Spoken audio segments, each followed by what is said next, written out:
No todos los israelitas fueron cautivos a Babilonia, solo la clase culta y los dirigentes. Cuando el imperio persa conquistó Babilonia, Ciro el Grande les dio la libertad y regresaron a la tierra prometida. Los judíos llamaban a Ciro el Mesías, que para ellos significaba el ungido, es decir, un gran benefactor.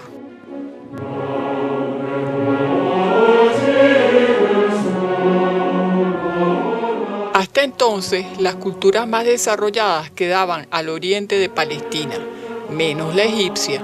Con el surgimiento de la cultura grecorromana en Occidente, Israel quedó en el medio y se convirtió en tránsito de las más diversas culturas.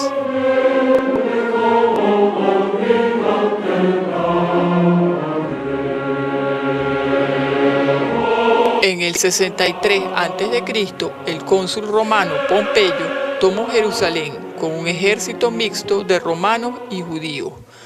Al entrar al templo quedó perplejo al no encontrar estatuas o imágenes de culto. En vez encontró pergaminos y objetos extraños como un candelabro de oro. En respeto al templo mandó arreglar los estragos de la revuelta y no se apropió de ninguno de los objetos sagrados. Pompeyo conquistó Palestina y otros territorios de la región, ampliando las fronteras de Roma hacia el este.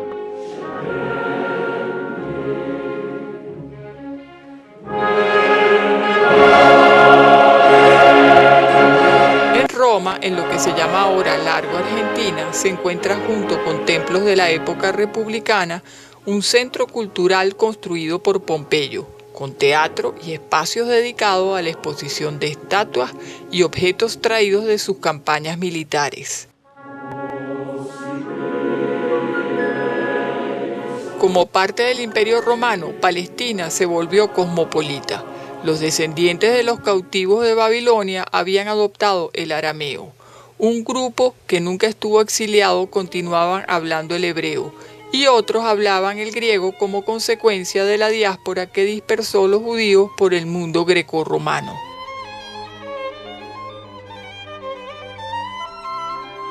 La religión de un pueblo escogido entraba en contacto con otras ideas. La población era más diversa y se requería una mayor inclusión. Se cuestionaban el sentido de su religión. Había necesidad de apertura con menos atención a las formas y más a los principios espirituales.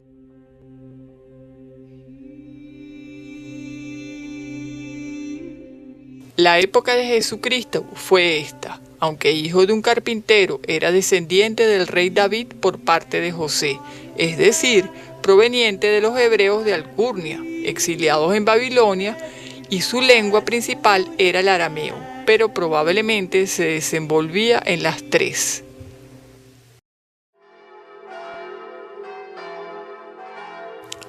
Cuentan que la Virgen nació donde ahora está la iglesia de Santa Ana, destacada por su buena acústica. Al lado están las piscinas de Betesda, construidas 8 siglos antes de nuestra era con el fin de recoger las aguas de lluvia. Fue allí donde Jesús hizo el milagro de levantar al paralítico. Jesús era contestatario y sus parábolas desafiaban el status quo del momento. El buen samaritano, por ejemplo, fue el tercero en pasar delante de un herido en la peligrosa carretera hacia Jericó, llamada, por cierto, la Vía de la Sangre. Pasó luego del levita y el sacerdote, pero fue el único que auxilió al herido. La audiencia debió impactarse por la escogencia de un despreciable samaritano como el bueno de la historia. Cuando un judío común no encontraba digno siquiera dirigirles la palabra, entonces.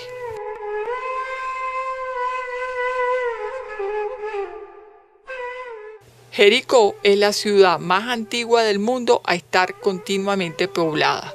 Los primeros poblados permanentes tienen cerca de 10.000 años. El Evangelio de Lucas cuenta que cuando Jesús pasó por Jericó, Zaqueo, un recaudador de impuestos, se subió a este árbol de sicómoro para ver a Jesús. Jesús lo invitó a bajarse y anunció públicamente que se hospedaría en su casa. Otra actitud desafiante. Los recaudadores de impuestos, además de trabajar para los odiados romanos, eran considerados deshonestos por cobrar de más para enriquecerse. Jesucristo lo defendió ante la multitud desaprobadora, diciendo que era también hijo de Abraham. Zaqueo, a su vez, prometió donar la mitad de sus bienes a los pobres. Así como Jesucristo, había otros movimientos que desaprobaban la gestión de los fariseos, que era el grupo dominante y que controlaba el templo.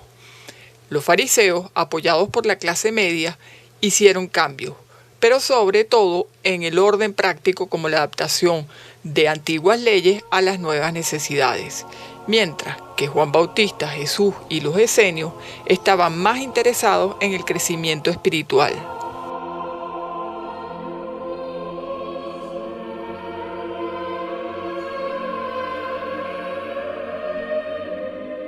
Fue en las cuevas de Qumran que se hallaron los manuscritos de los esenios. Los esenios tenían muchas cosas en común con los cristianos: la vida ascética, el amor al prójimo, rechazo a la riqueza material. Es probable que ambos reflejaran las inquietudes de muchos judíos en ese tiempo, aun siendo grupos distintos.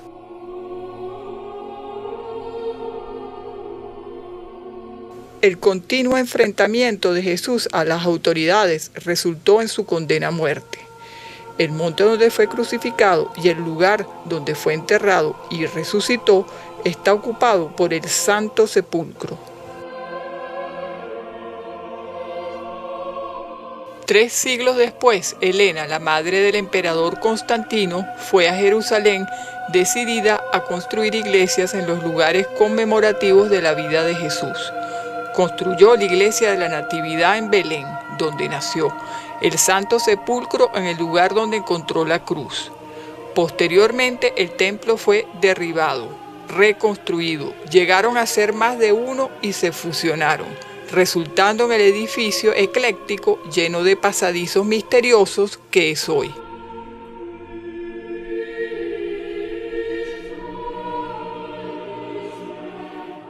El Santo Sepulcro está administrado por las iglesias ortodoxa, católica y armenia, no en conjunto, sino por sectores. Tiene una atmósfera muy especial, producto de esa variedad y del significado dramático que tiene para los cristianos la muerte del único Hijo de Dios.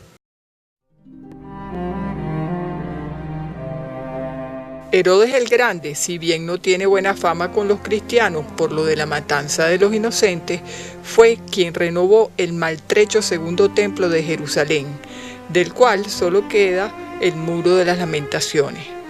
Además construyó varios palacios.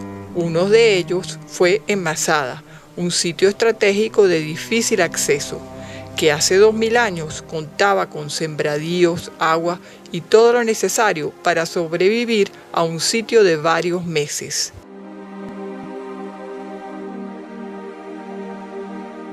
Tres años después de la destrucción del segundo templo, en el año 73 después de Cristo, un grupo de judíos se refugió en Masada y resistió varios meses al asedio de los romanos, que finalmente construyeron rampas de acceso. Cuando se dieron cuenta que estaban perdidos e iban a ser esclavizados por los romanos, se mataron todos, menos un testigo que fue el que contó la historia.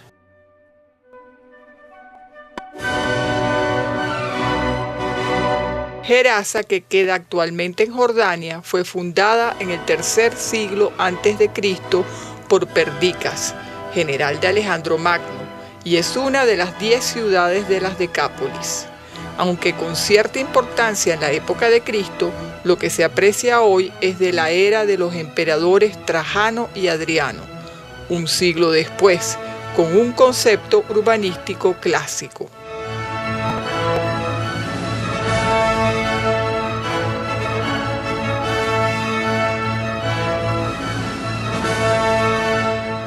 El templo de Zeus, con sus imponentes columnas corintias de 15 metros de altura, fue construido en el siglo II después de Cristo. Fue objeto de culto sagrado desde la fundación de la ciudad. También impresiona el dominio de la hidráulica, que distribuye agua tanto para fuentes como utilitariamente. En el ninfeo, 7 cabezas de leones talladas evacuaban el agua de la fuente, vertiéndola sobre un pequeño canal en la acera que conducía al sistema de alcantarillado. Gerasa fue visitada por el emperador Adriano y en su honor construyeron este arco.